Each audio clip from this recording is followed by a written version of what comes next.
याद है नहीं याद है? कितने दिन 16 महीने। कितने दिन 16 महीने 10/6 की एक कोठरी में मैंने जेल काटने का काम किया।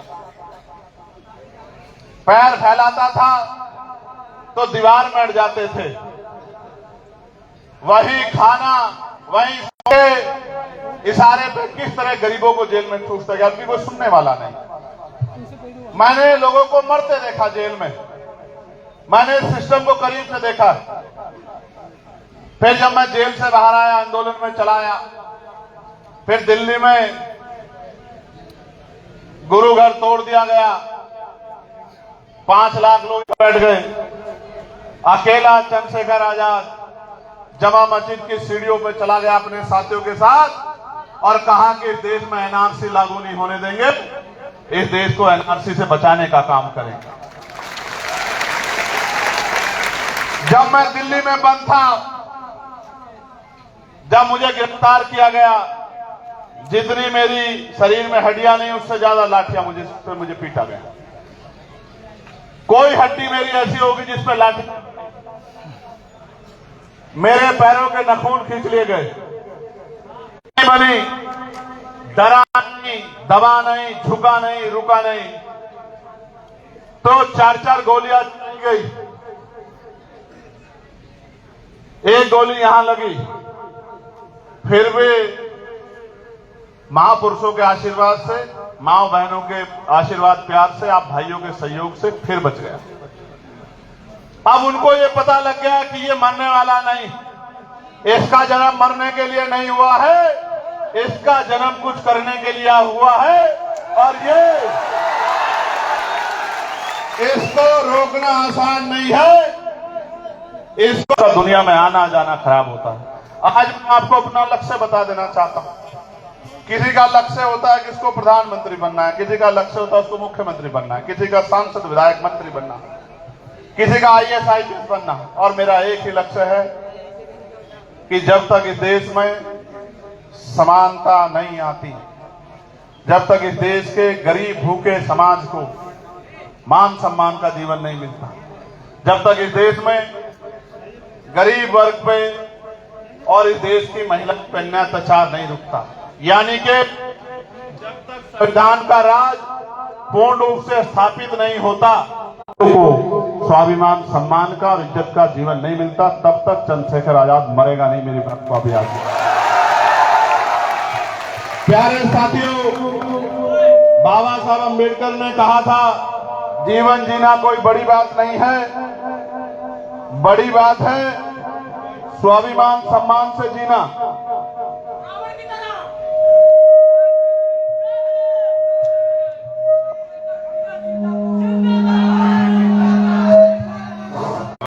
स्वाभिमान सम्मान का जीवन मिलना चाहिए था, नहीं मिलना चाहिए था?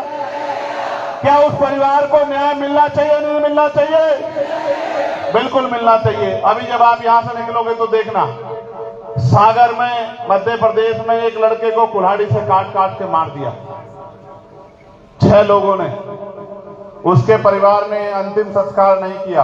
अभी मेरी उनसे बात हुई, उन्होंने एक वीडियो जारी की है कि जब तक भाई चंद्रशेखर आजाद नहीं आएंगे हम अंतिम संस्कार नहीं करेंगे। इसकी लड़ाई तो हमें लड़नी है,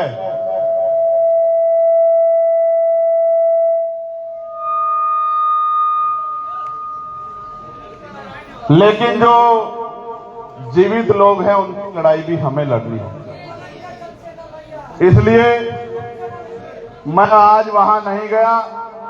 अभी मैं कुछ देर बाद वहां के अधिकारियों से बात करूंगा और अगर उस परिवार की मांग नहीं मानी गई तो मैं मध्य प्रदेश सागर जाऊंगा। ये बात मैं आपको बता रहा हूं इस मंच में। 52% ओबीसी को 52% आरक्षण मिलना चाहिए। मिलना चाहिए नहीं मिलना चाहिए बताओ? यस। धन धरती राजपाट में सही तरह से बंटवारा हो, हर गरीब के घर तक, गरीब तक घर पहुंचे, खेती योग्य जमीन पहुंचे, पढ़े लिखे बच्चों को रोजगार मिले, तमाम तरह से सरकारी योजना का लाभ सिर्फ कागजों तक ना रहे, उसका लाभ गरीबों तक भी पहुंचे। अब आप मेरी बात में गौर करना, प्रमोशन में रिजर्वेशन SC ST के साथ OBC को भी, माइनॉरिटी को भी प्रमोशन में रिजर्वेशन का लाभ मिलना चाहिए। मिलना चाहिए नहीं मिलना चाहिए? हाँ, इस सरकार से पूर्व की सरकार ने उत्तर प्रदेश में प्रमोशन में रिजर्वेशन को रोक दिया था, जिससे हमारे बहुत सारे कर्मचारियों का डिमोशन हुआ और बहुत सारे कर्मचारियों को खून के आंसू बहाने पड़े। लेकिन मैं आपको विश्वास दिलाता हूं कि प्रमोशन में रिजर्वेशन हम लोग लागू कराने का काम करेंगे, इस बात को मेरी याद रखना। साथ साथ किया जा रहा है तो हम लोग ठेका प्रथा बिल्कुल बंद करेंगे और सरकारी पक्की नौकरी लोगों को देने का काम करेंगे। बैकलॉग, जितना बैकलॉग खाली है उस बैकलॉग को भरने का काम करेंगे। साथ साथ पुरानी पेंशन का जो मामला चल रहा है, उस पुरानी पेंशन के मामले को भी सॉर्ट आउट करेंगे, पुरानी पेंशन भी लोगों को दिलाने का काम करेंगे। इस बात का भी मैं आपको विश्वास दिलाता हूं। एक सवाल सबसे बड़ा सबके मन में घूम रहा है ईवीएम को लेके। आप चाहते हो ईवीएम से चुनाव हो? हाँ कह रहे हो, क्या कह रहे हो? आप चाहते हो बैलेट पेपर से चुनाव हो? जो लोग चाहते हैं बैलेट पेपर से चुनाव हो, वो दोनों हाथ खट कर लें, उठा के रखो, ऊपर ही दिखने चाहिए मुझे कौन कौन चाहता है। ठीक है, हम लोग पूरा प्रयास करेंगे कि सरकारी मशीन ईवीएम से चुनाव न होना चाहिए। और हमारे बड़े सीनियर हीरा लाल जी कहीं बैठे होंगे, उन्होंने कल मेरे सामने एक मांग रखी थी कि भाई चंद्रशेखर जी, समान काम समान वेतन लागू होना चाहिए। अगर प्राइवेट में भी कोई किससे काम लेता है तो वेतन उतना ही मिलना चाहिए जितना सरकारी में मिलता है। मैंने उनको विश्वास दिलाया था कि इस बार पार्लियामेंट चलेगी। मैं इस विषय, पुलिस के भाई बड़े परेशान, देखो पसीने पसीने हो गए हमारे चौधरी साहब दिनेश चंद जी,